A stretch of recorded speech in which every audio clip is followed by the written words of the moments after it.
Today's topic is going to be something that you really like because you're a movie geek. Big nerd, big film nerd. We're talking about how films affect society. It's a beautiful art form, but people don't realize how powerful these films can be on society. Movies give people another way to communicate themselves. Cognitive dissonance can actually affect our society through films. Welcome to another episode in Chasing Echoes on Beyond Capable. Join us as we explore the highs and lows, sharing our personal experiences and opinions along the way. Hey guys, thanks for joining. We greatly appreciate it if you would like and subscribe and comment down below so we can continue to share information. It's pretty cool because I'm a film nerd and you have a background in behavioral health. So I'm actually going to start this episode off a little bit different, and I'm going to talk about a psychological term. Okay. It's called cognitive dissonance. It is the mental discomfort that results from holding two conflicting beliefs, values, or attitudes. People tend to seek consistency in their attitudes and perceptions, so this conflict causes unpleasant feelings of unease and discomfort. Mm-hmm. Have you heard of this before? Yeah, it's something common in people who have anger issues or addictions. They will justify their actions because they'll think, well, I'm stressed out, or that's who I am because I've been traumatized all my life. So that's cool. I mean, that's perfect, man. There's actually 3 examples that I pulled up here. And cool. Pardon me. The first one is people say you want to be healthy, but you don't exercise regularly or eat nutritious, and then you feel guilty about it, right? You feel like shit because you're not doing those things. That's an example of cognitive dissonance. Mm-hmm. Another one is you know that you're drinking or smoking too much and it's harmful for your health, but you do it anyway. Mm-hmm. And then you rationalize these actions by pointing out your high levels of stress in your life, and you need to do these things to bring that stress level down. Yes, sir. Right. And then a third one is you have a long to-do list, but you spend the day watching your favorite TV shows instead. And you don't want your spouse to know. So you likely try to make it look like you've worked hard all day long, before they get home. And you're rushing that. And then you're rushing that around, right? And then then you look like an asshole, trying to get your shit done. Working all day. I've been working so hard, man. So I know this is again a little bit different, but using this term, I'd like to discuss with you today kind of how cognitive dissonance can actually affect our society through films, through movies. Because we go and see movies. We all love movies. We all like to geek out on movies, enjoy it, have escape from movies. I love movies. Right? You absolutely, you're a movie guy as well. Mm-hmm. It's a beautiful art form, but people don't realize how powerful these films can be on society, like as a whole. So today Eric and I did some research, and we're going to discuss some films that we found, and some you may have seen, some of you may have not, but they're ones that have actually absolutely impacted society, like 100%. Oh yeah, talking about the art form, movies gives people another way to communicate themselves. Oh yeah, okay. Because we have our freedom of speech and all that stuff. But when you are able to portray it in photography or in poetry or in a song, it's a little bit different, more freer than people not judging it at the moment. There you go. That's it's actually an excellent point, man. And I'm going to, actually off of that, I'm going to reference one of my movies here, and it's All the President's Men. And All the President's Men came out in 1976, and it told the story of how Bob Woodward and Carl Bernstein, the 2 reporters from the Washington Post, investigated the Watergate scandal. The film was so inspiring that journalism schools across the U.S. experienced high enrollment numbers after its release, right? So that right there is affecting people want to get out and become journalists and share this information. The film also affected political attitudes about the press. Research showed that liberal viewers felt more positive about the press after seeing the movie, while conservative viewers felt more negative, specifically when the statement, quote, "there should be laws that control some of the things reporters write and talk about. Democrats agreed overall and Republicans disagreed overall." Sorry, Democrats disagreed overall and Republicans agreed overall. Okay. So basically you're stepping on the First Amendment. So it's kind of like what you were just talking about, like journalism, that journalists shouldn't be able to get out there and tell stories of what's happening in the government. I didn't know that. Yeah, that's an excellent, right? Like this crazy that they're trying to crush their freedom of speech. Yeah, it's like any other form of art, like comedy, movies. Movies are able to portray how you feel. Yeah, but some of these are like this. Some of these are real fact. Like these films are based on like true facts of things that have happened in the world. And these reporters going out there and doing this investigation on Watergate, how cool is it? It inspired a whole generation of younger journalists to be like, wait, I want to go out there and tell these stories of what's happening behind closed doors, or whatever, political war and that, like all different. There's all different types of investigative reporting. Yeah, it gave these people a chance to explain their story in a different way for people to understand it. Because on a movie, it's there permanently. Yeah, it's in the universe. Yeah, it's definitely out in the universe, especially now. Yeah, well, for real. Yeah, that's a really good point, man. With the internet and everything, it could be banned or whatever, but somebody has it somewhere, somehow. And the best, you've actually looked up a couple films that are not even from like more recent times, some that are older and that have affected society and still have the longevity. Yeah. So maybe would you like to discuss one of the films that you looked up? One of the things that I want to start with, which is, for me, it was like, I don't want to say funny, lack of better terms, but it's like, kind of how karma works. Okay. Certain thing for one cases, but I'll get back to that point. Well, the Bambi Effect was due to the movie, the Bambi Effect. And this is one that when you start doing research on it, I had never heard of it, and I was like, no shit. Yeah, I know when you hear like the Bambi Effect, like what? But actually, it changed and brought awareness on the hunting laws, because when you hunt something, it's for a need. You should be using the entire animal. If you're doing it correctly as a hunter, you should be using a process as much as that animal as possible. I know sometimes people won't have the trophies and everything. Yes, sir. But don't just waste the animal. I don't have a ton of tolerance for hunters that just go out and whack a deer and cut the head off because it's a kick-ass set up antlers. But Bambi brought awareness to that. Oh yeah. Yep. And the funny part I said is that a judge in Missouri charged this guy named David Berry. Okay. And he was found that he was killing a bunch of deers. He's taking the antlers and their heads, and he would dispose of the bodies. So he was a trophy hunter. He just really wanted to display. And look, if that's what you want to do, great, but don't eat the meat then. Well, yes, sir. Yeah. I get that 100%. Like if you're looking for the trophy head, do something with it. That's fine. Yeah. Nothing wrong with that, but don't waste the meat. Give it to a homeless shelter or a family in need, whatever you want to do with it. Or sell it, whatever you want, but don't waste it. However, this guy was caught. So this judge was like, well, I got something for you? Yeah, it's hilarious because he was charged 1 year in prison. But the caveat was that every single month, mandatory, he had to watch Bambi every single month for his whole month. This judge is great, Craig. Yeah, for the whole month of his sentence, every single month, he had to watch Bambi. Okay. And if you think about it, it's an old movie. It's one of the first Disney movies that was like a big thing. Yeah, came out and but it showed the side of the animals that we wouldn't think about. It's a different perspective. Walt Disney took a different perspective on animals. Yeah. Like the love of animals and what it's like and how it affects them when their the family members are taken up. I even humanized them a little bit, if you will, in some ways. But I didn't realize you said that the number in hunters drastically declined. Yeah, actually, after that film came out. Well, not only it was because it made it harder with the laws, so people have more awareness killing animals for no reason. Okay, so it kind of organized the hunting. Kind of redirected it back to, instead of just trophy hunting. You're like, if you're going to go out and do this, and end this animal's life, use it all, process it all, and try to. And one thing I want to add, because I'm not mistaken, Bambi came out in the late 30s. Okay. If you can fact check me, please. But if you think of it in history, in that moment, what's going on? Animals weren't seen as pets yet. Yeah, correct. It was the society looked at animals way differently. Either cats for the farm, from the mouths, horseback riding, they were just used as dogs for security. Yeah. Also, at the same time going on, probably a little bit earlier than that, animal food for the first time. Probably really. Oh yeah, I think it's like way before Bambi, of course. But it was fairly new to have animals in the house as pets.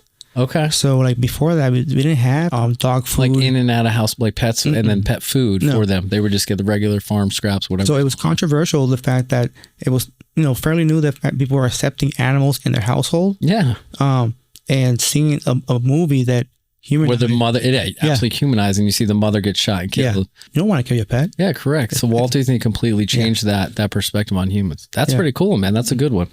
All right, so I'm going to go, my second one here is The Thin Blue Line. It shook the faith of our police. It came out in 1988. And The Thin Blue Line is a true crime documentary that focused on corruption in the justice system, and in the case of death row inmate Randall Dales Adams in particular. Adams was accused and convicted of murdering a police officer, and the case against him relied upon police testimony. The film proved to be powerful enough to help overturn Adams' conviction only days before his execution. Wow. So days before, this film actually helped save this dude's life. Wow. Just showing that, unfortunately, how corrupt the justice system can be. So shined a huge light on the justice system. I can't even imagine the fact that your days are actually counted. Counting down. And TikTok. Some movie that some guy made save your life. Yeah, help save your life. Just showing that you're not the evidence.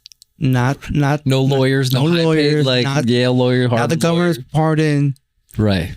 Some filmmaker, a documentary filmmaker out there investigated and ended up changing this dude's life. It's just amazing. Right. Like that's pretty cool how just a simple documentary film can impact society like that and shine a light on a system that is, very broken. It's definitely moving in the right direction, but there's, unfortunately, as we both know, there's bad humans. It doesn't matter if you wear a uniform or not. Nothing against cops out there, because we have a lot of friends who are amazing cops. And your wife, works with law enforcement, in law enforcement. Like there's she works for the ME, and she works with our friends are actually detectives and cops and SWAT. Correct. Yeah, we both have friends in law enforcement. Hearts out there. It's a hard job. 100%. It's a hard job, and unfortunately, the system doesn't help them as much. For those who are really good cops out there, right? They should be training, but not. It's a different conversation for a different day. We'll swing back to that one later on down the road a little bit, but to the rabbit hole. Yeah, it's definitely interesting. So, would you happen to have another film that we can discuss? Actually, I want to talk about the one you're probably familiar with. This Super Size Me. Oh, great documentary, so good. Yeah, I remember when I watched it, I was like, to be brutally honest, I didn't get it at the beginning. What do you mean? Because I wasn't. I'm telling you honest, I wasn't really paying attention to the meaning behind it. Like what the purpose of the film was for, like the documentary. I had to rewatch it again. Yes, sir. It happens all the time. You watch a movie or television the first time, you're like, then you go back, oh, okay. Right. So that's my experience, because I thought at the beginning was this guy wanted to prove that McDonald's was bad, but not. It was more than that. Way more than that. Yeah. Like a tremendous amount more than that. That's definitely when you can watch it multiple times and pick up so many different facts and details, like just clearly unhealthy. Eating McDonald's every single day for a meal is for 30 days. But go back to what you were saying before, the term you just mentioned at the beginning of the show. Cognitive dissonance, is that I thought it was this guy trying to prove that he can get fat faster. I was really not understanding the documentary at the beginning. And I'll be honest with you, that's on me. Yeah, for sure. Yeah. So, but then the more I read about it, it's like, okay, let me go back and watch this, because it's a bigger message that I'm missing here. And then when I realized that, how much it changed the not only McDonald's, but the fast food industry. Fast food industry. Like people were just like, whoa, this shit is really bad for I didn't know that they will inundate the bread with high fructose corn syrup. Yeah, I didn't know that. Sweeten it right up, man. And also it made McDonald's, at least on according to the data, they include calories, salads, and fruits in the menu. Before that, we didn't have that. That's a good point. How old are you? 43? 43. Yeah. I'll be 43 next month. I remember when Happy Meals, when they had just a burger. Dude, so simple. Burger, fries were like this big, dude, and you got a tiny little soda, and you're really good to go. I went for the toys. Yeah, for sure. The toys. Yeah. And the make like that Happy Meal is really what adults should be eating. To be perfectly honest with you, we really should, like, the monster burgers, monster fries, huge drinks, blah blah blah, all that stuff. I can't. To this day, I haven't eaten a Big Mac.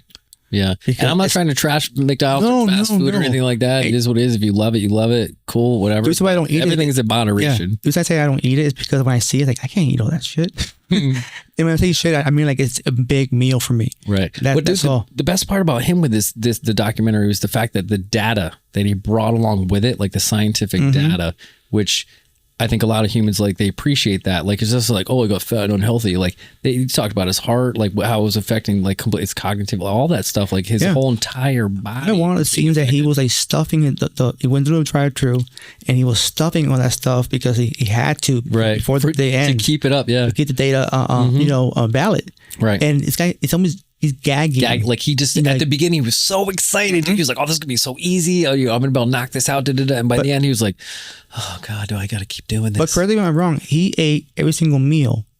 Yeah, lottie dottie. I think every meal for 30 days. Yes, sir. Dinner, I believe. I don't want to misquote, but I believe that's what. Yeah, I remember that scene vividly when he was in the drive-thru in his car, he's trying to stuff the milkshake because that was part of the requirements. Yeah. Because if they offered it, he had to take it. Oh, you're right. Yeah. Oh, you're right. Yeah, that's a good point. They offered the fact Will that... you please supersize it? Or would you like, what is it called? Would you like it supersized? Yeah. Yeah. Or whatever it was, he had to say yes if they offered it to him.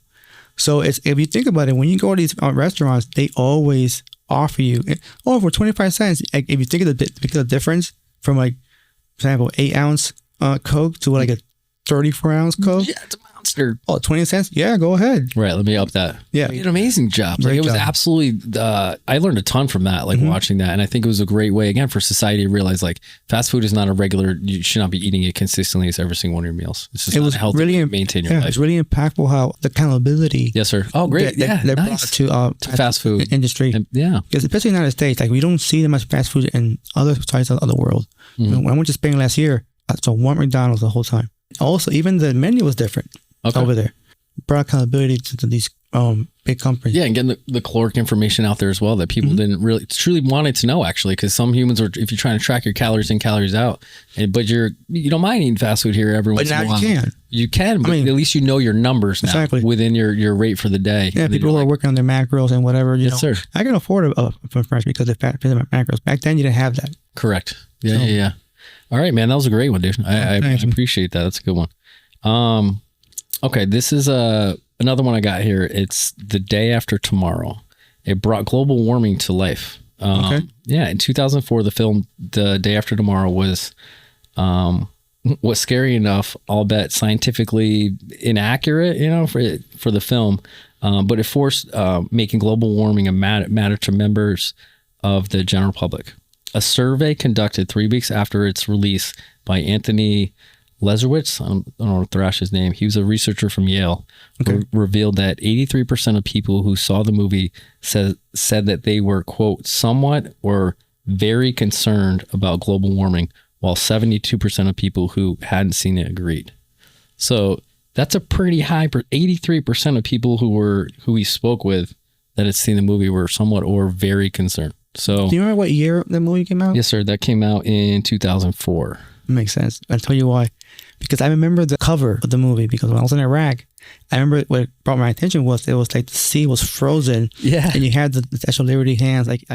What is going on right now? Like, for me, it was so impactful, the fact that, first of all, the water was that high. Whoever graphic designer did an amazing, they did a great job on that graphic design. Because it caught my attention. It caused me a lot of fear, the fact that could happen. Right. Given how things going on. Dude, it's a perfect example. Cognitive dissonance. Yeah. You didn't realize, like, your thoughts were this way and something showed you it's this way. And you come up with this internal conflict inside of you, like, whoa, hold on, wait, I got to change this. Something's got to change. Like, this shit's about to go south. And I laugh about it because I was watching it in my tent and I'm like, I'm over here in Iraq, busting my ass every day. Now I got to find out the work will end. Yeah, you're in the middle of the fucking desert. It's like, all my work will be for vain. Right, yeah. But, you're tired and shit, so you don't really not think it straight. Right. As a film, I clearly some of the scientific data was off in regards to, like, portraying it or whatever. But it was really cool how the concept of just the conversation of global warming started, because most people didn't even know fucking clue, like, what was happening in the planet and how it was warming up and how we're warming it up. It wasn't on anyone's radar. But it absolutely affects lottie-dottie, all of us. All of us. Yeah, I mean, we live in the world, right? Yeah, correct. If you live in this world, it's going to affect you. Right. And I don't get me wrong, I believe scientifically, like, I'm sure the planet evolves and warms up over time, but I think humans are absolutely helping this. Data there, you can't really deny it. Yeah, absolutely. All right, so that was a good one. So you got another one for me? It's Top Gun. Nice, dude. Great film. Great. Of course, both of them. Oh yeah, both of them were great. Yeah. It's funny because I'm not part of the Navy. Yeah. However, the Navy in this movie they helped the director to make it as accurate as possible, but of course they can't because due to we know correct. There's certain things that you can show DOD and not like. Yeah. It was a book about how the Pentagon works on the movies, make sure that they're not as accurate as possible. Which I understand as a veteran myself. I understand you can't give out all our secrets, which is great. That's why you see sometimes in the movies people their uniforms are all jacked up. It's for a reason. It's 100%. I've worked on a few different films, and that's exactly right. Because you have to have the uniform messed up, the awards messed up. Like, I know it annoys a lot of us veterans out there, military, but that's the reason. It's for a purpose. But this movie, the Navy was heavily involved with it, which when people, after they viewed it, they're probably hyped. Yeah, I was hyped. I was like, this is kick ass. But they couldn't use it as a recruitment marketing. Okay. But however, the movie was so good that it did it for itself. Yeah, dude, it nailed it. Most free marketing Navy had. Absolutely. Yeah, it really didn't cost them a dime. Yeah. But it spiked out almost like 400%. If I'm not mistaken. You can fact check me on that. But it was really high. Really high. It had great action and promoted the United States Navy pretty well. Yeah, and great for them, man. Yeah, really cool. Both films were actually really good. Yeah, both films. Personally, my daughter saw the second one, and my youngest, and now she wants to be a pilot. There you go. Like, that's a perfect example. Like, how much like that film, both of them, like, impacted the youth as well as generations. To be the Iceman or Maverick? I mean, I'm Hollywood, dude. I'm always Hollywood. That's where it comes from. There you go. All right, you got a movie for me? Well, after that one, of course, is Full Metal Jacket. Oh, so you okay? Yeah, I mean, that's most of the one iconic movies out there. It comes to portraying the not only the Marine Corps boot camp, Vietnam War. It's a completely different lens on what it behind the scenes of the military, especially obviously the Marine Corps, but the Vietnam War and how it truly affected humans, like how stress can affect humans, obviously in the basic training environments, as well as just combat. If you think of it, the movie came out in, I think it was in 86. Okay. And the Vietnam War ended on May 7th, 75. Okay. So it was fairly new. It was, yeah, for sure. And how the movie was created, because, I forgot his name. Jesus Christ, man. But he did a mail call afterwards, and yes, sir. It was in movie 7. He was there as an advisor. Yeah, he was a military advisor on set. Yeah, he wasn't even an actor not yet. An actor. Go ahead. R. Lee Emery. There we go. R. Lee Emery. I got you, bud. I got you. We both know, everyone who's seen the movie knows that voice. He's been in a ton of different movies, but that was the movie that kind of Great Patriot blew him up. But that movie, he was just as an advisor. But he did just a great job compared to the actor. The actor that was supposed to start the role. The director just fired the actor and hired him. Right. And thank God. He murdered it. Thank God. He did so well. It sold the movie. Like, nobody else would have been portrayed that as accurate as anybody else. Right. And you and I clearly both been through basic training. The Army Marines a bit different, but similar concepts in regards to that. But the name calling and even the part of suicide, I remember on day 0 in my boot camp, they had 3 guys who wanted to kill themselves. There you go. Great. Perfect example. And that's another behind the scenes things that people civilians, most civilians don't realize, like how stressful it can be for soldiers and Marines in training. I remember when I joined the Army, my friend, don't be a Marine. You saw Full Metal Jacket? And I was like, what? Perfect example. But people older than me would tell me in their heads, like they're like, it's a perfect example of how you can change society through that film, because so many people, one, didn't want war. Like, after they saw that war, they're like, fuck no, I'm never going to war. Also had a ton of empathy for people who had gone to Vietnam and been through that, as well as like long-term effects of on the world of like what war does, overall for mental health, as well as just one of the first movies that portrayed a soldier carrying ears. Yeah, he cut off ears and kept it as people will carry that as a token of people that they will kill. Right. It's how psychological people would. Of course, people haven't been to war, don't understand. Yeah, you and I have been to war. We get it, but at the same time, it's super unhealthy. But these are things that only among soldiers and Marines will discuss, and they're things that you don't talk about when you come back because it's among us. Right, and that was shown to the rest of the world. For people who want to tune in and go watch that film, they were like, wow, this is what it's like to be in the Marine Corps, and then, wow, this is what it's like to go to combat. The irony is that movie came out in 86, and Top Gun came out in 87. Great. So a year before. It's a coincidence. How funny is that? Yeah. So you have a major boost in Navy recruiting, and then a drop in the Marine Corps recruiting. They always get the short end of the stick. Poor fellas, dude. I love my Marines. I do. But yeah, it's how both movies affected both branches. Yeah. You think of it. You're right. And it's psychologically, like, that's crazy just from one film of like, because there was obviously death in Maverick or in Top Gun, he lost Goose, man. And that was in a training environment. And we both know that you can absolutely die in training environments. Yeah, but it was so embedded in the military culture that even my own drill sergeants will quote the movie. What the film? I mean, when we went through basic, there's a couple films that they would actually show you in basic, and that was usually one of them. That one, we were soldiers. Yeah. Saving Private Ryan was always that's also another great film as well. So what do you got there for me? All right, so we'll wrap on that one, and I'll go into this one. Is another. I don't know why I picked all political ones, but I feel like. Well, you know me, I'm actually not a huge political person. I'm a big film nerd, but I usually stay far away from politics. But these ones, it truly affected the environment, like our day-to-day living. And this one, I had to say, Oliver Stone is one of my favorite directors. So this one's JFK. And JFK prompted more transparency in the government. Oliver Stone's 1991 JFK presented a high-level conspiracy theory about the assassination of President John F. Kennedy and a plot to cover it up. The film triggered not only a lot of public and official backlash, but also lasting reform. The assembly of the U.S. Assassination Records Review Board and the creation of the President John F. Kennedy Assassination Records Collection Act of 1992. Wow. So it actually affected our legislation. And I really, really think it gave a behind the scenes view of how our government can work at times. And I don't know, I'm not going deep dive into like the conspiracy theory stuff because it's not really my jam today, but I just came back from the museum like last month. Okay. Yeah, I went to the museum. Did you really? Yeah. Where is it? In Dallas. Okay. Everything is airtight with the supposedly Ollie Oswald.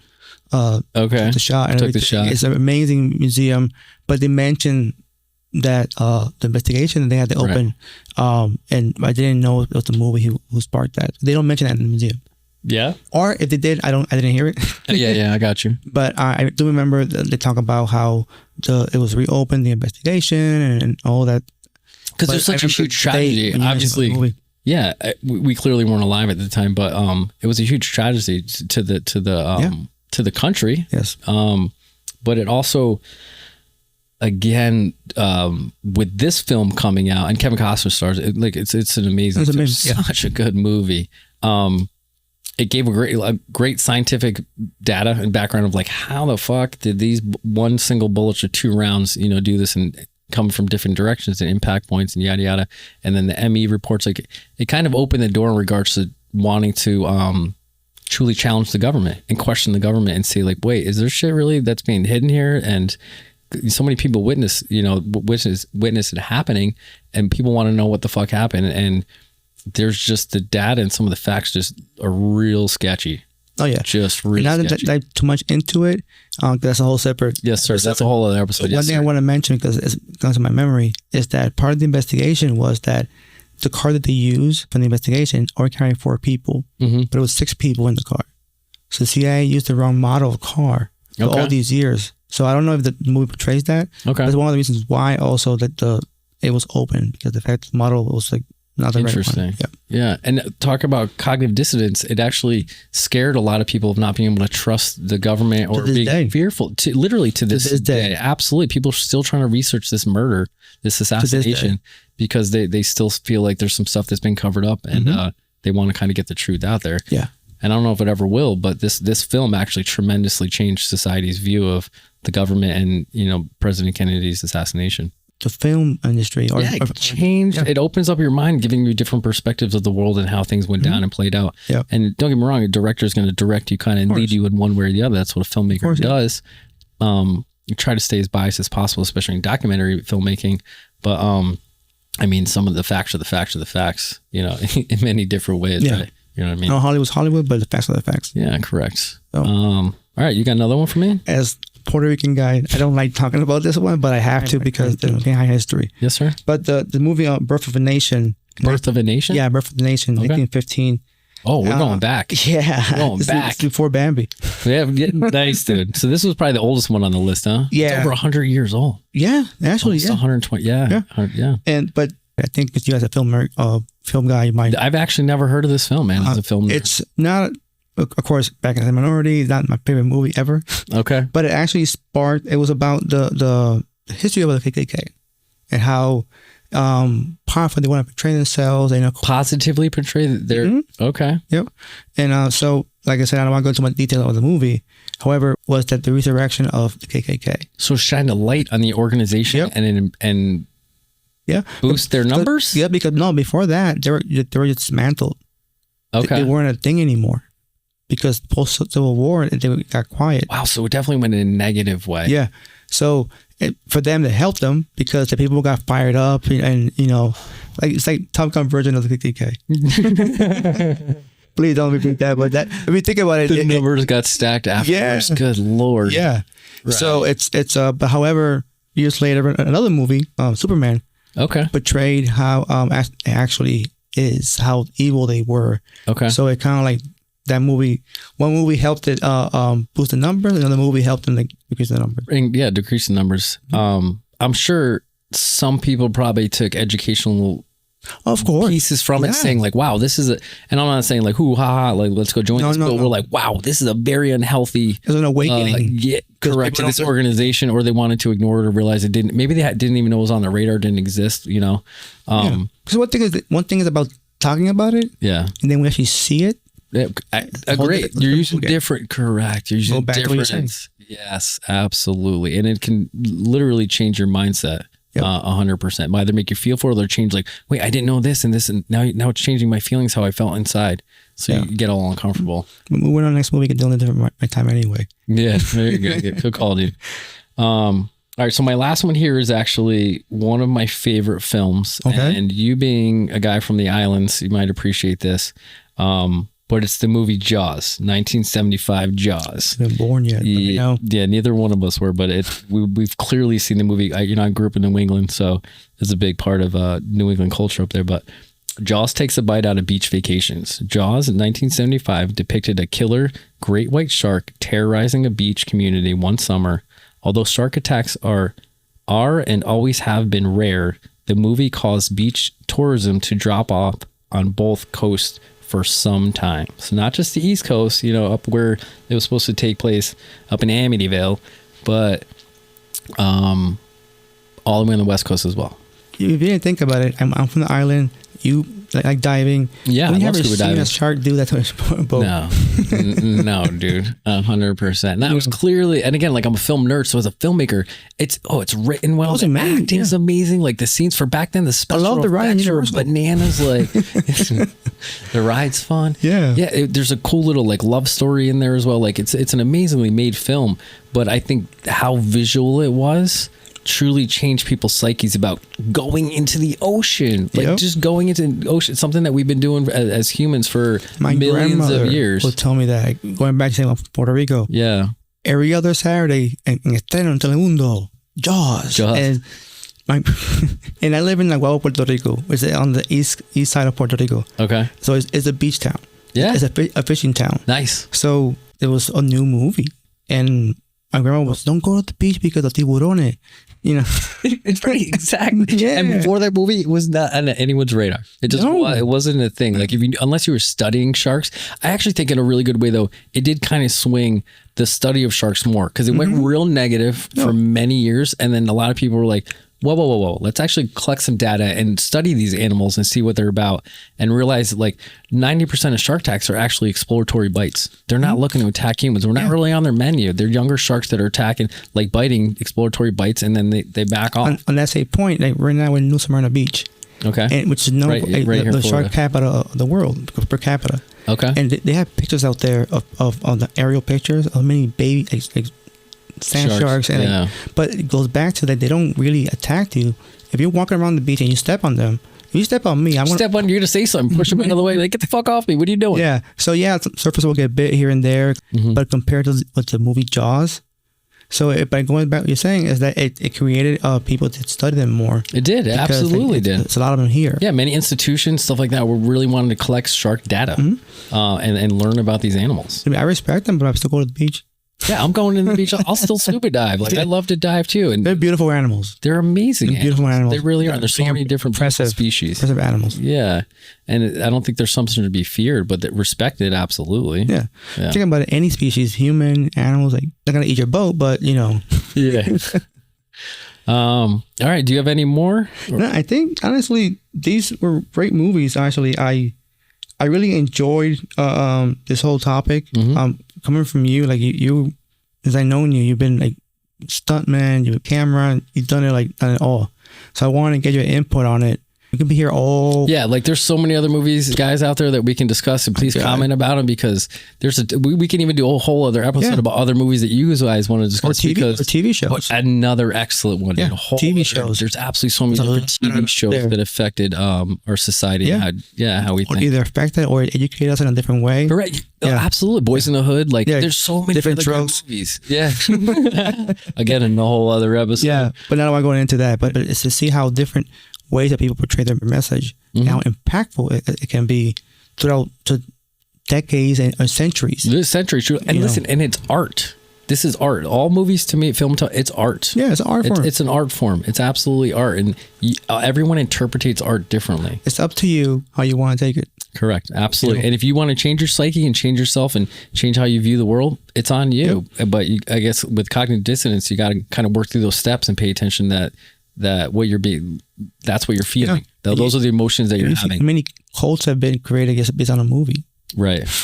Yeah. Yeah. But it's a beautiful thing too. You have like Comic-Con.